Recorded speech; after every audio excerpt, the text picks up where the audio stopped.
So ಈ ವಿಚಾರದಲ್ಲಿ ಈಗ ಹಲವು ರೀತಿಯಾದಂಥದ್ದಿದೆ.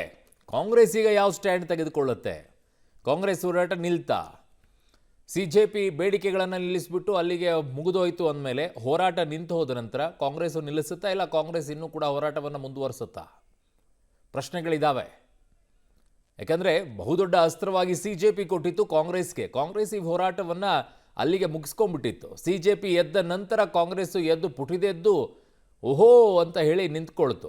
ಈಗ ಆ ಶಕ್ತಿ ತುಂಬುವಂಥ ಕೆಲಸ ಕಾಂಗ್ರೆಸ್ಸಿಗೆ CJP ಮಾಡ್ತು. ಈಗ ಕಾಂಗ್ರೆಸ್ ಏನು ಮಾಡುತ್ತೆ ಅನ್ನೋದನ್ನು ನೋಡಬೇಕಾಗಿದೆ. ಬಟ್ ಈ ಹೋರಾಟ ಬಹಳ ಬೇಸರವನ್ನು ತರಿಸಿರೋದು. ಯಾಕೆ ಅನ್ನೋದಿಷ್ಟೇ. ಇದು ಶಿಕ್ಷಣ ವ್ಯವಸ್ಥೆಯನ್ನು ಬದಲಾವಣೆ ಮಾಡಬೇಕಾಗಿತ್ತೆ ಹೊರತು ಕೇವಲ ಒಂದು ರಾಜೀನಾಮೆಗೆ ಸೀಮಿತವಾಗಿರಬಾರ್ದಾಗಿತ್ತು. ನನ್ನ ಸಹೋದ್ಯೋಗಿ ಶಬೀರ್ ನನ್ನ ಸಂಪರ್ಕಕ್ಕೆ ಸಿಗ್ತಾ ಇದ್ದಾರೆ. ಶಬೀರ್, ಈಗ ಕಾಂಗ್ರೆಸ್ ಈಗ ಈ ಹೋರಾಟವನ್ನು ಹೇಗೆ ತೆಗೆದುಕೊಂಡು ಹೋಗುತ್ತೆ ಅಂತ ಹೇಳಿ, CJP ಇನ್ನೆರಡು ಬೇಡಿಕೆಗಳನ್ನು ಈಡೇರಿಸಿದ ನಂತರ ಅವರು ಹೋರಾಟ ನಿಲ್ಲುತ್ತೆ ಅಂತ ಹೇಳ್ತಾ ಇದ್ದಾರೆ. ವಾಟ್ ಅಬೌಟ್ ಕಾಂಗ್ರೆಸ್ನ ಪರಿಸ್ಥಿತಿ ಏನು? ಕಾಂಗ್ರೆಸ್ ಯಾವ ರೀತಿಯಾಗಿ ಹೋರಾಟವನ್ನು ಮುಂದುವರಿಸುತ್ತೆ? ಸಿಚುವೇಶನ್ ರೈಟ್ ನೌ ಹೀಗಿದೆ. ಯೂತ್ ಕಾಂಗ್ರೆಸ್ನ ಕಾರ್ಯಕರ್ತರೆಲ್ಲರೂ ಕೂಡ ಜಂತರ್ ಮಂತರ್ ಅನ್ನ ತಲುಪಿದ್ದಾರೆ. ಈ ಒಂದು ಹೋರಾಟದಲ್ಲಿ ಅವರು ಕೂಡ ಭಾಗಿಯಾಗ್ತಾ ಇದ್ದಾರೆ, ಮತ್ತೆ ಸೆಲೆಬ್ರೇಷನ್ ಅನ್ನ ಕೂಡ ಮಾಡ್ತಿದ್ದಾರೆ.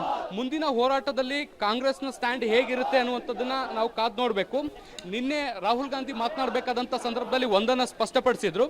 ಅದೇನು ಅಂದ್ರೆ, ರಾಜೀನಾಮೆ ಪಡೆಯೋ ತನಕ ನಾವು ಸಂಸತ್ತಿನಲ್ಲಿ ಚರ್ಚೆಗೆ ಸಿದ್ಧವಿಲ್ಲ ಅನ್ನುವಂಥ ಮೆಸೇಜನ್ನು ಅವರು ಪಾಸ್ ಮಾಡಿದ್ರು. ಸೊ ಹೀಗಾಗಿ ಈಗ ರಾಜೀನಾಮೆಯನ್ನು ಪಡೆದಿರುವಂಥ ಹಿನ್ನೆಲೆಯಲ್ಲಿ ನಾಳೆ ಈ ಒಂದು ವಿಚಾರಕ್ಕೆ ಸಂಬಂಧಪಟ್ಟಂತೆ ಒಂದು ತಿದ್ದುಪಡಿ ಮಸೂದೆಯನ್ನು ಕೂಡ ಕೇಂದ್ರ ಸರ್ಕಾರ ಸಂಸತ್ನಲ್ಲಿ, ಅದರಲ್ಲೂ ಕೂಡ ಲೋಕಸಭೆಯಲ್ಲಿ ಇಡ್ಲಿಕ್ಕಿದೆ. ಸೊ ಈ ಒಂದು ವಿಷಯ ಅಂದರೆ ಈ ಮಸೂದೆಯನ್ನು ಮಂಡಿಸಿದ ಬಳಿಕ ಈ ವಿಚಾರಕ್ಕೆ ಸಂಬಂಧಪಟ್ಟಂತೆ ಅಂದರೆ ನೀಟ್ ಪರೀಕ್ಷೆ ಅಕ್ರಮ ಆಗಿರ್ಬೋದು, ಮತ್ತು ಅದನ್ನು ತಡೆಯುವಂಥ ವಿಚಾರ ಆಗಿರ್ಬೋದು, ಕೇಂದ್ರ ಸರ್ಕಾರದ ವೈಫಲ್ಯಗಳಾಗಿರ್ಬೋದು, ಈ ಎಲ್ಲ ವಿಚಾರಗಳಿಗೆ ಸಂಬಂಧಪಟ್ಟಂತೆ ವಿಸ್ತೃತವಾದಂತಹ ಚರ್ಚೆಗಳಾಗುವಂಥ ಸಾಧ್ಯತೆಗಳನ್ನು ಕೂಡ ನಿರೀಕ್ಷೆ ಮಾಡಲಾಗ್ತಾ ಇರುವಂಥದ್ದು.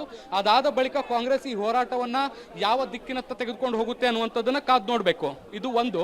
ಇನ್ನು CJPಯ ವಿಚಾರಕ್ಕೆ ಬಂದರೆ, ಈಗ ಆಲ್ರೆಡಿ ಒಂದು ಬೇಡಿಕೆ, ಪ್ರಮುಖವಾದಂಥ ಬೇಡಿಕೆ ಈಡೇರದಂತ ಆಗಿರುವಂಥದ್ದು. ಉಳಿದಂತೆ